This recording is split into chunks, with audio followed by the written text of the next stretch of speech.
मेरे सभी प्रिय दर्शकों को जय माता दी। दर्शकों, आज का विषय है ज्योतिष शास्त्र में 12 अप्रैल 2026 को एक बहुत ही बड़ी घटना होने जा रही है। दर्शकों, यह घटना दर्शकों न्याय के देवता शनिदेव, जो अभी पिछले कई महीनों से अस्त अवस्था में थे, अब 12 अप्रैल 2026 को अपनी उदय अवस्था अर्थात उदय हो जाएंगे। और जैसे ही शनिदेव दर्शकों उदय हो जाएंगे, इसका सबसे बड़ा प्रभाव आप जितने भी मीन राशि के जातक हैं, आपके जीवन पे इसका सबसे बड़ा प्रभाव पड़ेगा। क्योंकि आप दर्शकों जितने भी मीन राशि के जातक हैं, पहले से ही आपकी राशि पर शनि की 7.5 चल रही है। और इसी चीज से आप लगातार परेशान चल रहे हैं काफी टाइम से दर्शकों। और इसी बीच में शनि अस्त भी हो गए थे। शनि का प्रभाव, शनि की एनर्जी पूर्णतः समाप्त हो चुकी है। लेकिन 12 अप्रैल 2026 को शनिदेव एक प्रकार से अपने उदय अवस्था में प्रवेश करेंगे। जैसे ही शनिदेव उदय होंगे, शनि का एक प्रकार से ओरा, उनकी शक्तियां, उनके प्रभाव फिर से जगत में फैलेगा। और इसके कारण आप जितने भी मीन राशि के जातक हैं, आपके जीवन में अगले आने वाले कुछ महीनों में आपके स्वास्थ्य, आपके कैरियर,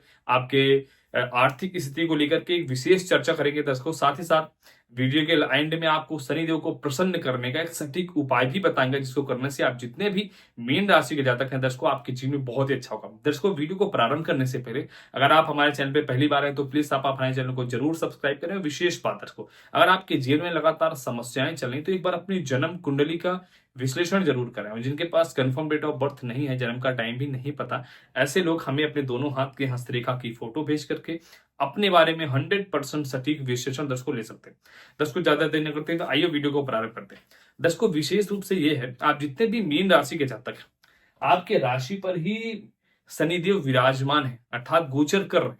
और आपके राशि पर शनि की 7.5 भी प्रारंभ है। ठीक दर्शकों, कोई भी ग्रह जब अस्त होता है, अस्त अर्थात जब सूर्य के नजदीक होता है, कितना नजदीक, 15 डिग्री के नजदीक जब कोई भी ग्रह सूर्य के होता है तो वो अस्त अवस्था में होता है। और दर्शकों, शनि सूर्य से बहुत ही छोटे हैं, बहुत ही छोटे हैं। इसीलिए जैसे ही नजदीक गए शनिदेव, शनिदेव अपने स्थान पे, सूर्य तो चक्कर लगाते हैं जल्दी जल्दी, जैसे ही सूर्यदेव शनि के नजदीक आए तो शनि का प्रभाव पूर्णतः समाप्त हो गया। और शनि के प्रभाव समाप्त होने से जितने भी मीन राशि के जातक हैं, अर्थात मेरी भी मीन राशि, तो मुझे मालूम है दर्शकों, जीवन में काफी कठिनाइयां आई, काफी परेशानियां चल भी रही हैं वर्तमान समय में।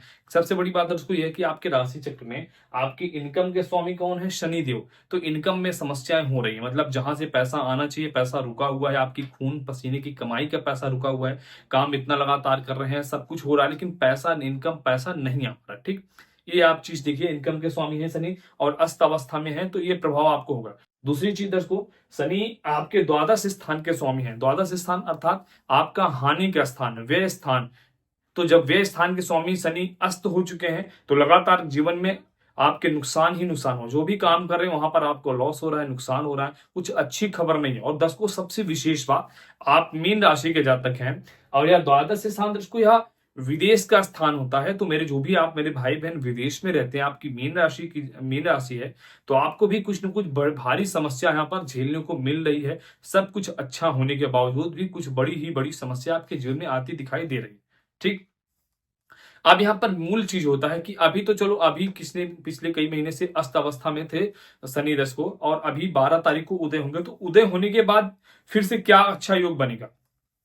दर्शकों, सबसे बड़ी चीज ये होगा, भले ही शनि की 7.5 मीन राशि वालों के जीवन में चल रही है, लेकिन जैसे ही 12 अप्रैल को शनि देव अपने अस्त को छोड़कर के उदय अवस्था में आएंगे, उदय होने के बाद क्या होगा दर्शकों, जैसे प्रातः काल सूर्य देव उदय होते हैं तो समस्त सृष्टि से अंधकार को समाप्त करते हैं। तो जो हमारा मनसा अर्थात हमारे जो मन में, दिमाग में जो अंधकार है, जो लगातार बहुत ज्यादा चिंतित हो रहे हैं, बहुत ज्यादा गलत चीजें सोच रहे हैं, उस चीज को हमारे शनिदेव समाप्त करेंगे। ठीक, जो हमारे साथ गलत हो रहा है वहां पर शनिदेव क्या है? न्यायाधीश है, तो न्याय करेंगे हमारे साथ। मानसिक एक प्रकार से संतुलन मजबूत होगा। दर्शकों, मन से ही सब कुछ होता है, कहा गया है मन के हारे हार है और मन के जीते जीत। जब हमारा मन स्ट्रांग रहेगा, मजबूत रहेगा, तो हम हर एक काम को करने में सक्षम रहेंगे। भले ही थोड़ा विलंब से होगा, लेकिन हमारा मन हमें संतुष्टि दिलाएगा, मजबूती दिलाएगा, तो हम ठीक ठाक अवस्था में रहेंगे दर्शकों। ठीक, ये चीज आपके लिए बहुत अच्छी हो गई। अब यहाँ पर जब मन आपका अच्छा हुआ तो शनि की दर्शकों 3 दृष्टियां होती है।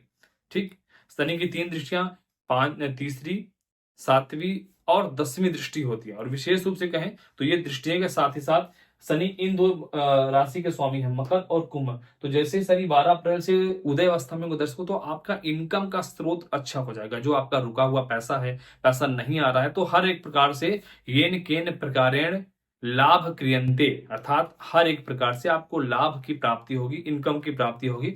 और द्वादश स्थान पे है तो आपका हानि जो हो रहा है, लगातार नुकसान हो रहा है, लगातार कोर्ट केसेस समस्या हो रही है, आपके ऊपर झूठा कलंक है, झूठा आरोप है इत्यादि, ये समस्त समस्याएं पूर्णतः समाप्त होंगी।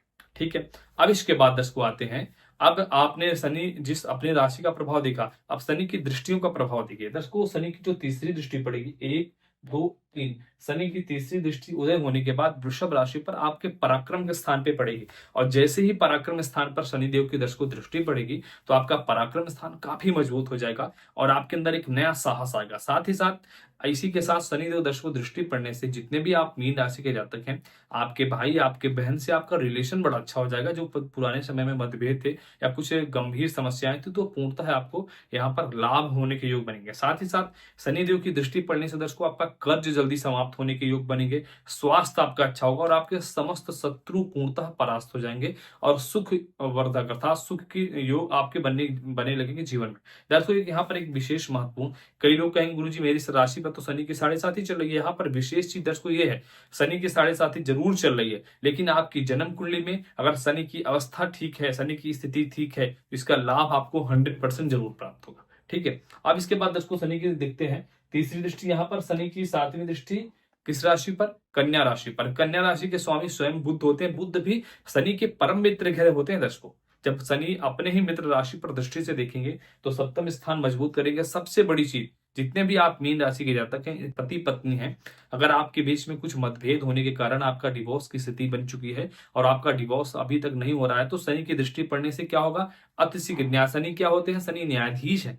तो शनि आपके जो हो चुका उसको अतिशीघ्र न्याय करके, या डिवोर्स नहीं होगा या डिवोर्स होगा तो तुरंत समापन हो जाएगा, जिससे कि आपकी स्त्री आपके पुरुष जो भी अपना रास्ता चुनना चाहे वो चुन सकते हैं। इसी बीच में जितने भी मीन राशि के जातक हैं जिनका अभी तक विवाह नहीं हुआ या विवाह की बात बनती है तो विवाह की बात बन के ही टूट जाती है, तो विवाह के योग, प्रबल योग अतिशीघ्र बनेंगे और आपका रिश्ता बहुत जल्दी हो जाएगा दर्शकों। इसी के साथ ही साथ दर्शकों सप्तम स्थान आपके बिजनेस पार्टनर का होता है। आपके बिजनेस पार्टनर से अगर पिछले कुछ महीनों से मतभेद है या उनसे लड़ाई हो गई है, काम बंद हो चुका है, तो आपके बिजनेस पार्टनर का सपोर्ट मिल गया, आप किसी नए पार्टनर के साथ काम करेंगे। यहाँ पर एक नए योग बनते हुए दिखाई दे रहे हैं। ठीक है। अब इसको आपने 7वीं दृष्टि यहाँ पर देखी, 8वीं 9वीं 10वीं, शनि की 10वीं दृष्टि कहां पड़ रही है? आपके कैरियर के स्थान पर, धनु राशि पर। ये सबसे महत्वपूर्ण स्थान है। आप जितने भी मीन राशि के जाते हैं आप ध्यान से सुनिए। अब यहाँ पर जैसे शनि की दृष्टि पड़ेगी तो शनि क्या है? शनि बदलाव की स्थिति है, क्योंकि एक बार अस्त होकर के उदय हो रहे हैं तो एक प्रकार से एक चमक अलग से बिखेरेंगे। यहाँ पर कुछ लोग ऐसे हैं जो आईटी सेक्टर में जॉब कर रहे हैं, किसी कंपनी से जुड़ के काम कर रहे हैं, क्योंकि कंपनी और आईटी सेक्टर के जातक ही स्वामी ही शनिदेव होते हैं। तो शनिदेव दृष्टि करने से आपके उस क्षेत्र में जहां भी जॉब कर रहे हैं, किसी भी कंडीशन में है, तो सबसे पहले तो कई लोगों को नए जॉब के ऑफर आ रहे हैं और अच्छी सैलरी के ऑफर आ रहे हैं, तो आपको तुरंत वहां पर जाके जॉब करना चाहिए। कई लोग भावुक हो रहे हैं, मैं तो इस कंपनी में काफी दिन से टाइम दिया हूँ, मेहनत करके काम किया हूँ, कैसे छोड़ दूं? थोड़ा हाँ 2-3 महीने, क्योंकि यहाँ पर थोड़ा सा मन नहीं बदलेगा, लेकिन आप वहां पर नई जगह पर जॉब करेंगे तो आपके लिए प्रबल योग बनेगा। यहाँ पर सबसे बड़ी बात, शनिदेव आपको प्रमोशन के योग दिलाएंगे, आपके वेतन भी बढ़ाएंगे और जो आप किसके साथ शत्रुता का संबंध रख रहे थे वो भी एक प्रकार से परास्त ही हो जाएंगे। ठीक है। यहाँ पर एक अच्छे योग दर्शकों बनेंगे।